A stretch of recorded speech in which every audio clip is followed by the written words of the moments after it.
ఇన్‌స్టాలో అందరూ 'సయ్యారా' మూవీ చూసి తెగ ఏడ్చేస్తున్నారు కదా! అందుకే ఇవాళ మేము కూడా మూవీ చూడ్డానికి వచ్చేసాము. ఫస్ట్ అయితే ఛాలెంజ్ చేసుకున్నాం అస్సలు ఏడవకూడదని చెప్పి. ఇంకా మూవీ అయితే స్టార్ట్ అయిపోయింది. స్టార్టింగ్ హాఫ్ ఎన్ అవర్ కొంచెం స్లోగా స్టార్ట్ అవుతుంది. బట్ దాని తర్వాత పికప్ అవుతుంది.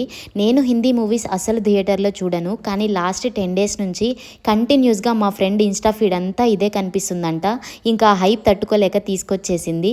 ఇంకా స్టోరీ విషయానికొస్తే 'ఆషికీ 2', 'సనమ్ తేరీ కసమ్', 'కబీర్ సింగ్' ఈ 3 కలిపి తీసినట్లు అనిపించింది. అయినా ఎందుకు అంత బాగా హిట్ అయింది అంటే వీళ్ళిద్దరే యాక్టింగ్ వల్ల. ముఖ్యంగా అహాన్ పాండే అయితే చాలా చాలా బాగా చేశాడు. తన డెబ్యూ ఫిల్మ్ అంటే ఎవ్వరూ నమ్మరు, అంత బాగా చేశాడు. అండ్ హీరోయిన్ అయితే ఆ రోల్కి తను తప్ప ఎవ్వరు సెట్ అవ్వరు అనిపించింది, అంత బాగా చేసింది. సినిమా అయితే బాగా నడుస్తుంది, మీ అందరికీ బాగా నచ్చుతుంది. బట్ నాకెక్కడ ఎమోషనల్గా అనిపించలేదు. లాస్ట్లో ఎండ్ క్రెడిట్లో ఒక సాంగ్ అయితే వస్తుంది. ఇంక అక్కడికి వచ్చాక నాకు అస్సలు ఏడుపు ఆగలేదు. మనందరికీ మెమొరీస్ హిట్ అవుతాయి. ఆ సాంగ్ అంత బాగుంది.